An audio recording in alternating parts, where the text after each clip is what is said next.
Hello friends, welcome to Indian study पर आपका स्वागत है। तो दोस्तों, आज की इस वीडियो में हम आप लोगों के लिए हिंदी का टेस्ट लेकर के आए हैं, जो कि आपके आने वाले एग्जाम यूपी जेल ऑर्डर के लिए बहुत ही ज़्यादा इंपॉर्टेंट होगा। वीडियो को एंड तक जरूर देखिएगा, क्योंकि लास्ट में मैं आपसे क्वेश्चन भी पूछूंगा और उसका आंसर आपको कमेंट बॉक्स में बताना होगा।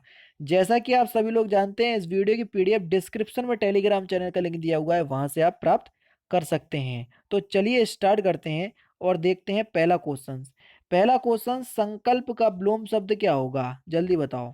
सिंपल क्वेश्चन से आसानी से आप इस क्वेश्चन का आंसर भी बता सकते हैं। तो संकल्प का विलोम शब्द क्या हो जाएगा? तो आपका जो सही आंसर हो जाएगा वह हो जाएगा असंकल्प, यानी कि इस क्वेश्चन का पहला ऑप्शन जो है वो आपका बिल्कुल क्या हो जाएगा? करेक्ट हो जाएगा। नेक्स्ट क्वेश्चन, विशिष्ट का विलोम शब्द क्या हो जाएगा? विशिष्ट का विलोम शब्द, विशिष्ट का विलोम शब्द क्या होगा?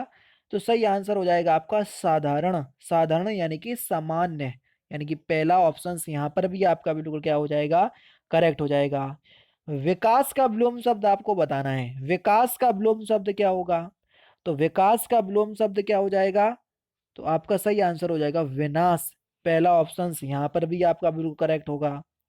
शत्रुता का विलोम शब्द क्या हो जाएगा? जल्दी बताओ। शत्रुता का विलोम शब्द क्या होगा? तो आपका सही आंसर हो जाएगा मित्रता।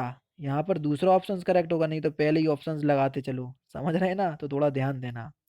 नेक्स्ट क्वेश्चन से स्टार्ट करने से पहले मैं आपको बता दूं, जब एग्जाम क्रैक करने की हो बात, तो अनअकैडमी आपके साथ, अनअकैडमी आपको लिए इसी उद्देश्य से यूपी जेल ऑर्डर का कोर्स लेकर के आया है, जो कि 2 नवंबर से स्टार्ट भी हो चुका है, जिसमें हिंदी, मैथ, रीजनिंग और जनरल स्टडीज आपको पढ़ाई जा रही हैं। इसमें प्रिंस चौधरी और सारंश गुप्ता आप सर जो है वो आपकी स्पेशल क्लास लेते हैं, और special class free of cost होती है, जिसका लिंक मैं डिस्क्रिप्शन में प्रोवाइड करवा दूंगा।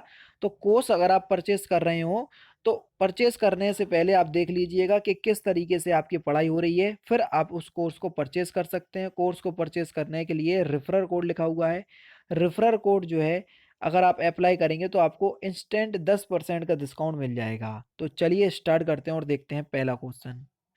तो नेक्स्ट क्वेश्चन है कि बागदान का संधि विच्छेद क्या होगा? बागदान का संधि विच्छेद।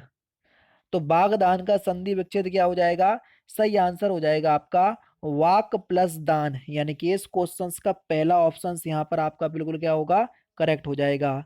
उद्योग में कौन सी संधि है? जल्दी बताओ। उद्योग में कौन सी संधि है? तो उद्योग में कौन सी संधि हो जाएगी? तो आपका सही आंसर हो जाएगा व्यंजन संधि, यानी कि इस क्वेश्चन का तीसरा ऑप्शन आपका बिल्कुल करेक्ट हो जाएगा। उद्योग में है आपकी व्यंजन संधि। नेक्स्ट क्वेश्चन आपके सामने, व्यायाम में कौन सी संधि है? जल्दी बताओ, व्यायाम में कौन सी संधि है? तो यहां पर आपका सही आंसर हो जाएगा option number C. C option आपका करेक्ट होगा, व्यायाम में यण संधि होगी। शुद्ध वाक आपको बताना है 70 से 73 तक। 4 क्वेश्चंस दिए, कोई बात नहीं। तो 70 में देखो, वीडियो को पॉज करो, आराम से चारों ऑप्शंस पढ़ो, मैं पढ़ूंगा। बेसिकली आपके सेंटेंस भी बड़े हैं तो टाइम खर्च होगा। वीडियो को पॉज करो, आराम से देखो कौन सा शुद्ध है। तो सही आंसर हो जाएगा ऑप्शन नंबर बी। तुलसी और सूर क्रमशः अवधि और ब्रज भाषा के श्रेष्ठ कवि हैं। नेक्स्ट क्वेश्चंस में भी आपको वही काम करना है। देखो 71 में सही आंसर क्या है? तो 71 का सही आंसर हो जाएगा option number B. Swami Dayanand Saraswati ने हिंदी द्वारा जनता को जगाया। 72 में भी आपको वही काम कर रहे हैं। जल्दी बताओ 72 में सही आंसर क्या होगा? तो 72 का सही आंसर क्या हो जाएगा? Option number C option correct हो जाएगा। उनका एक पुत्र है, ठीक है ना? उन्हें एक पुत्र है, गलत है। उनको एक पुत्र है, उनकी एक पुत्र, गलत। पहले तीसरा ही ऑप्शन करेक्ट होगा। 73 में देख लो सही आंसर क्या होगा? तो सही आंसर हो जाएगा ऑप्शन नंबर डी। पिछले सोमवार को स्कूल बंद था। 74 से 75 तक आपको बताना है कि कौन सा इसमें रस है। अखियां हरी दर्शन की भूखी। अब देखो यहाँ पर कौन सा रस होगा? देखो, जब भी आप लोगों को पंक्तियों को पढ़ करके मतलब वियोग का वर्णन हो, यानी कि बिछड़ने का वर्णन हो, तो आप लोग वियोग श्रृंगार रस लगाएंगे। दूसरा ऑप्शन करेक्ट। मनरे का तन कागज का पुतला, बताओ कितने बार करवा चुका हूं मैं। इसमें कौन सा रस है? तो यहाँ पर सही आंसर हो जाएगा शांत रस। चौथा ऑप्शन करेक्ट।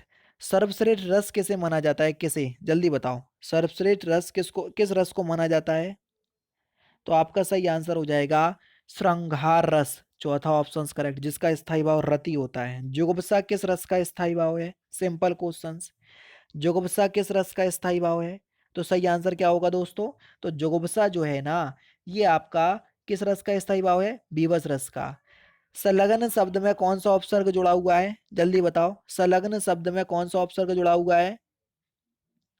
तो आपका सही आंसर क्या हो जाएगा?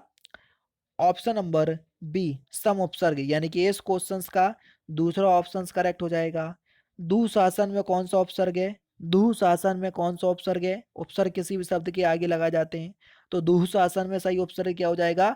दुष उपसर्ग, यानी कि इस क्वेश्चन का पहला option correct.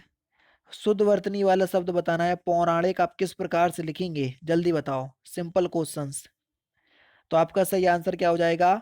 Option number A ही आपका बिल्कुल सही आंसर हो जाएगा। अब देखो, अंतर्राष्ट्रीय किस प्रकार से लिखेंगे? सही आपको क्या बताना है? वर्तनी बताना है अंतर्राष्ट्रीय की। तो अंतर्राष्ट्रीय आप किस प्रकार से लिखेंगे? ऑप्शन नंबर बी जो है वो आपका बिल्कुल क्या हो जाएगा? करेक्ट हो जाएगा, यानी कि इस क्वेश्चन का दूसरा ऑप्शन करेक्ट। इस प्रकार से लिखेंगे हम अंतर्राष्ट्रीय, ठीक है ना। नेक्स्ट क्वेश्चंस की तरफ जो बढ़ रहा है, इनमें से कौन सा शब्द जो है वो शुद्ध शब्द है, वही वर्तनी की दृष्टि से? अंतर्निहित आप किस प्रकार से लिखेंगे? जल्दी बताओ। तीसरा ऑप्शन यहाँ बिल्कुल करेक्ट हो जाएगा, अंतर्निहित इस प्रकार से लिखेंगे हम। राधा कृष्ण में कौन सा समास है? अब बताओ, इसका समास विग्रह करो। राधा कृष्ण का समास विग्रह क्या होगा? राधा और कृष्ण होगा कि नहीं होगा? और जहां पर बीच में जब और लग जाता है तो वहां द्वंद्व समास होता, बताए ना। तो दूसरा ऑप्शन करेक्ट। त्रिभुवन शब्द में कौन सा समास है? त्रिभुवन शब्द में कौन सा समास है? अब देखो, पहला पद अगर संख्यावाचक हो तो वहां पर कौन सा समास होता है? तो वहां दिग्गु समास होता है। तीसरा ऑप्शन यहाँ पर आपका बिल्कुल करेक्ट। निर्भय शब्द में कौन सा समास है? निर्भय शब्द में कौन सा समास है? देखो, जब मैंने आपको बताया आगे आपको प्र दिख जाए, प्रति दिख जाए, यथा दिख जाए, यावत दिख जाए, निर दिख जाए, तो आप लोग वहां क्या लगाएंगे? अव्ययी भाव समास। तो यहाँ पर आपका अव्ययी भाव समास होगा, यानी कि इस क्वेश्चन का पहला ऑप्शन करेक्ट। नेक्स्ट क्वेश्चन आपके सामने, गौशाला में कौन सा समास होगा? अब बताओ, गौशाला में कौन सा समास होगा? गौशाला का समास विग्रह करो। जहाँ गायों की शाला, जहाँ पर गायें रहती हैं उनको गौशाला कहते हैं, कहते नहीं कहते? और जहाँ पर जब कारक चिन्हों का बोध हो जाता है तो वहां पर कौन सा समास हो जाता है? तत्पुरुष समास। चौथा ऑप्शन करेक्ट। दोहे में कितने चरण होते हैं? दोहा हुआ, सोरठा हुआ, चौपाई हुआ, ये सभी जो छंद है ना, ये आपके चार चरण वाले छंद हैं, यानी कि इस क्वेश्चन का दूसरा ऑप्शन करेक्ट। जिसके पहले और तीसरे चरण में 13-13 और दूसरे और चौथे चरण में 11-11 मात्राएं होती हैं। ध्रुव स्वामिनी की रचनाकार कौन है? ये क्वेश्चन आपका यूपी पुलिस कांस्टेबल में पूछा जा चुका है। तो ध्रुव स्वामिनी की रचनाकार हैं जयशंकर प्रसाद। पहला ऑप्शन यहाँ आपका बिल्कुल करेक्ट। कलम का सिपाही के लेखक कौन है? सिंपल क्वेश्चन, जल्दी बताओ। कलम का सिपाही के लेखक कौन है? तो सही आंसर हो जाएगा अमृत राय। कलम का सिपाही जो रचना है ये अमृत राय की है, ठीक है ना। लेकिन कलम का सिपाही कहते प्रेमचंद्र को, ये उनका उपनाम है, आप ऐसे कह सकते हैं, ठीक है। तो कलम का सिपाही की जो संज्ञा दी गई है वो प्रेमचंद्र को दी गई है, लेकिन ये जो रचना है वो अमृत राय की है। तो कई लोग कंफ्यूजन में हो जाएंगे, तो आपका कंफ्यूजन दूर कर दिया। बाबा वटेश्वर नाथ के रचनाकार कौन है? अब रट जाने चाहिए ये, जल्दी बताओ तो कौन है? बाबा वटेश्वर नाथ के नागार्जुन। शायद कल की वीडियो में भी हुआ था ये। जिसका कोई शत्रु पैदा ना हुआ उसको हम क्या कहेंगे? वाक्यांशों के लिए एक शब्द बताना है, तो उसको बोलेंगे हम अजात शत्रु। दूसरा ऑप्शन करेक्ट। धन को व्यर्थ ही खर्च करने वाले को हम क्या बोलेंगे? जल्दी बताओ, जो व्यर्थ में ही धन खर्च करता है तो उसको हम क्या बोलेंगे? तो उसको बोलेंगे हम ऑप्शन नंबर डी, चौथा ऑप्शन करेक्ट होगा। व्यर्थ को, धन को व्यर्थ ही खर्च करने वाले को अव्ययी बोलते हैं। जिसके हस्ताक्षर नीचे अंकित हो, वाक्यांशों के लिए एक शब्द क्या होगा? तो उसको हम क्या बोलेंगे? उसको बोलेंगे हम अधो हस्ताक्षरकर्ता, यानी कि इस क्वेश्चन का तीसरा ऑप्शन करेक्ट, ठीक है। तो अगर प्रोनाउंसिएशन सही से नहीं कर पाया हूं तो माफ कीजिएगा, ठीक है। कमल नैन को छाड़ी महातम और देव को ध्याए में कौन सा अलंकार है? तो यहाँ पर कौन सा अलंकार हो जाएगा? तो यहाँ रूपक अलंकार हो जाएगा। चौथा ऑप्शन करेक्ट। समूहवाचक संज्ञा का उदाहरण बताओ, आराम से बता सकते हैं। अंगूर, अंगूर जो है ये समूहवाचक संज्ञा का उदाहरण है। दूसरा ऑप्शन करेक्ट। लड़का दौड़ता है, इस वाक्य में लड़का किस संज्ञा का उदाहरण है? अब देखो, लड़का जो है ये एक प्रकार की कौन सी संज्ञा है? जातिवाचक संज्ञा। राम दौड़ता है तो ये व्यक्तिवाचक संज्ञा में चला जाता है, क्योंकि राम एक व्यक्ति का नाम है इसलिए। ठीक है। नेक्स्ट क्वेश्चन, संज्ञा विकारी शब्द होते हैं, इनमें कौन संज्ञा शब्दों में विकार उत्पन्न नहीं करता?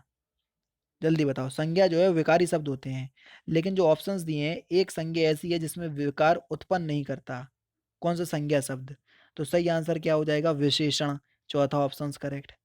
घर पर माँ है, इस वाक्य में पर किस कारक की विभक्ति है? अब देखो, पर जो है वो किस कारक में आता है? अधिकरण में या पर, तो यानी कि अधिकरण कारक हो जाएगा। तीसरा ऑप्शन करेक्ट। राम ने कहा कि वह बाजार जा रहा है, इस वाक्य में वह क्या है? तो वह खुद जा रहा है ना, लेकिन वह जो है वो राम के लिए यूज हो रहा, और ये एक निजवाचक सर्वनाम के रूप में यूज हो रहा, यानी कि सर्वनाम है यहाँ पर। दूसरा ऑप्शन करेक्ट हो जाएगा। निम्नलिखित में से कौन सर्वनाम का भेद नहीं है? तो इस क्वेश्चन का आंसर आप मुझे कमेंट बॉक्स में बताएंगे कौन सा सर्वनाम का भेद नहीं है। ठीक है ना, सर्वनाम के 6 भेद होते, कौन सा सर्वनाम का भेद नहीं है? कमेंट बॉक्स में आंसर दीजिएगा। तो दोस्तों ये था आपका हिंदी का टेस्ट। वीडियो कैसा लगा तो वीडियो को लाइक और शेयर जरूर कर दीजिएगा। वीडियो आप लोग लाइक नहीं कर रहे तो कोई बात नहीं है। मैं देख रहा हूँ कि आप लोगों का जैसे ही जैसे एग्जाम आ रहा है तो आप लोग वीडियो को लाइक करना बंद कर रहे हैं। जैसे बिल्कुल मेरा काम तो वीडियो अपलोड करना है, लेकिन आपका काम है लाइक करना। चलिए देखते हैं कि इस वीडियो में कितने लाइक करते हैं आप लोग। तो दोस्तों फिलहाल की वीडियो में सिर्फ इतना ही। अगर आपको वीडियो पसंद आए तो प्लीज़ दोस्तों वीडियो को लाइक कीजिए, शेयर कीजिए और साथ ही साथ हमारे चैनल को सब्सक्राइब करना ना भूलें, क्योंकि मैं रोजाना इसी तरह की वीडियोस आप लोगों के लिए लाता रहता हूँ। नमस्कार दोस्तों, जय हिंद, जय भारत।